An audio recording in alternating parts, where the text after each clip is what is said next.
now that you've spent the whole weekend learning about tax deeds and tax liens, we can talk about a few kind of unusual odds and ends that I've thrown together here that I've experienced.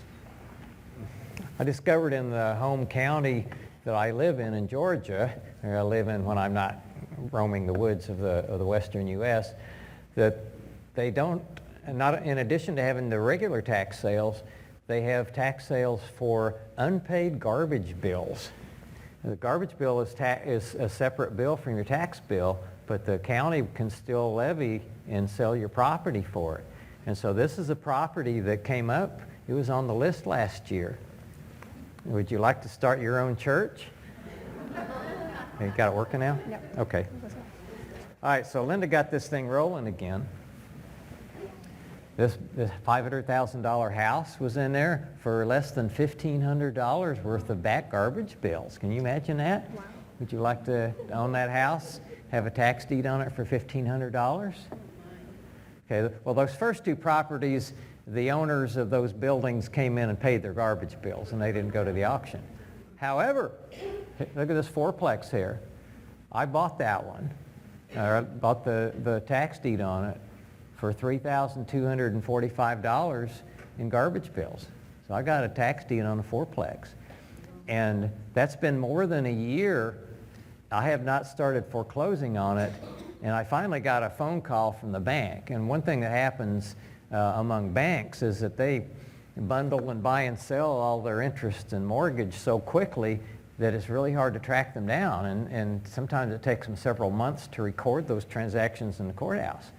Now, I sent a letter to the last bank of record way back last year, or late last year, and they didn't respond. And the reason they didn't respond is they'd already sold their interest to somebody else.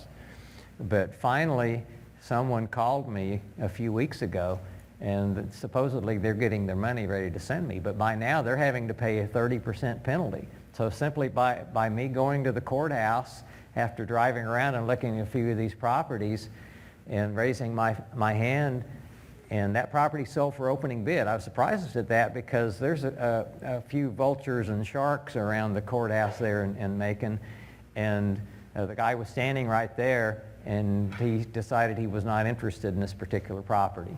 And so I raised my hand, offered opening bid, and nobody countered me, and there you are. So, and that's in my self-directed IRA, so it's a tax-deferred investment, and so that's a really good one for me. So always keep your eyes and ears open. There's maybe different types of tax sales other than what the traditional ones are. So this was not for back taxes, it was for back garbage bills. Okay? Sometimes people say, well, it won't work here. I went to one tax sale, it didn't work. So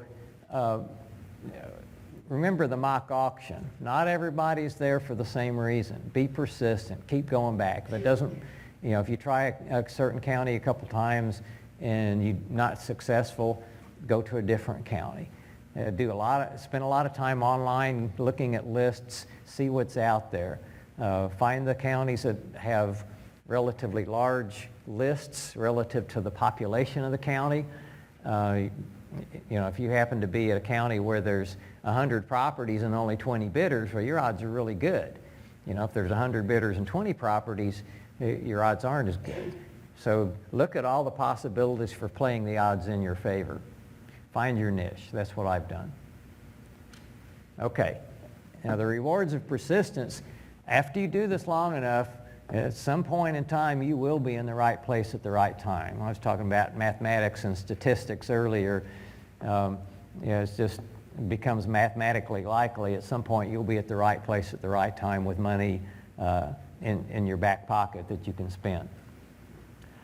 About 3 years ago, I was at a tax sale. This is Crawford County, Georgia, which when I first started out was my gold mine because they would have a small tax sale every month. It was a situation like Ted was talking about in Duval County, Florida, where the previous tax official had gone years and years and simply had not bothered to do a tax sale. This is what had happened here. The county got a new tax commissioner, and it was her burden. And I watched her go to do her first tax sale, and it was one of the first tax sales I attended. And she did it really reluctantly because she didn't want to sell land and houses of the people who had just voted her into office. But she still did it. So anyway, this is several years later, and she's still doing tax sales, and she's very comfortable about doing it now. It's like, okay, if you don't pay your taxes, I'm selling your house. That's just the way it is. She'd gotten over that hurdle. Well, I went to see her a couple days before the auction, and she says, she hands me the list of the property still in the sale. And then we get to the auction, and she starts reading off this 13-acre parcel, and it had been on the old list, but it was not on the list that she had given me or the other investors. And so it took everybody by surprise, and nobody bid on it. And I, just in the back of my mind, being a forestry guy, I remember I just had a mental view of the aerial photograph of that thing. I knew it was back off of a road, but it had a neck of access to it. And so I bid on it. I thought, well, like Ted was talking about your low risk, if I could get this thing for opening bid is 13 acres, what have I got to lose besides $1,167? I can risk that with a chance of getting 13 acres. And so it turned out I ended up getting that. Nobody bid against me. So I got that thing for less than $1,200. And so there's the assessor's map. And don't have the bright green one, but this is a county road, and there is a legal access along the top of this into here. And it was originally these 4 parcels that totaled 100 acres, and it was a family situation. Here's some of the information about it, where everybody lived away from there, and there was all vacant land parcels. One guy lived in Georgia, and I guess he ended up with the burden of looking after it, and he was paying the taxes, and he got tired of it all. So he took all the family members to court, and he had the judge divide the property up, give everybody their respective interest in it, and he got the biggest chunk because he'd been paying the taxes all along. And so it got split up by court order. And nobody paid. I ended up with property. I contacted all the heirs, the adjacent landowners, to see if they wanted it cheap. They didn't even answer my letters. So now what do I do with it? I've got $5,888 in it now. I've cleared the title and done everything necessary to get it ready to sell. So that's still pretty good. That's about $500 an acre I have in 13 acres of land. And just the trees on it are worth about $4,000. So, okay, so what's my exit strategy on this one? This is not a primo piece of property because it's way back off the road. Who's going to want it? Found out it was going to cost about $8,500 just to bring electricity into it if you wanted to build a house. Plus you'd have to put in a well and a septic system. So I advertised on Craigslist. What was my cost? Zero. Sent letters to adjacent landowners. $2, that cost me. Well, I'm cheap. The ad specified a $15,000 selling price with $3,000 down, and I'd finance the rest 8% on a land contract. Found a buyer. All he wanted to do was hunt on it, so he didn't have to bring in electricity, put in a well or anything. He just wanted it for a place to hunt. Ideal buyer, perfect buyer for it. The only thing he negotiated on was a down payment. He had $1,000 down. He didn't want to pay $3,000 down. And so now he's going to pay me $218 a month for 7 years. And he's been making the payments right on time so far, every day. So, good deal, huh? So I'll end up, when it's all said and done, $9,000 and change profit in principal, and plus the interest I make. Another one about seller financing.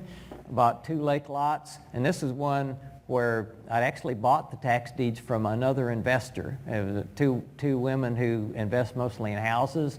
They ended up with the tax deeds on these lake lots, and they knew that I liked land. They offered it to me. I said, well, okay, the redemption is 20%. I'll pay you 10% more than what you paid at the tax sale. You get your profit immediately. And if it redeems, I get the other 10%. If it doesn't redeem, I'll go through all the foreclosure mess and to take possession of it. So I ended up getting it. My entire cost in it was a little over $22,000.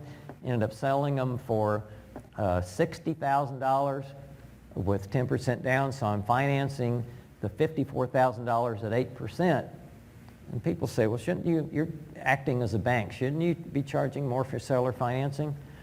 Well, let's take a look at that. Okay, if I had $22,000 in it, this is the amortization schedule for the first 11 months of it, and I'm already collecting $4,100 in interest. That works out to 18.5% return on my money, because I've only got 22 in it, and I'm collecting 8% off of 54,000. So I'm really getting a lot more interest, higher rate of return than what you might think.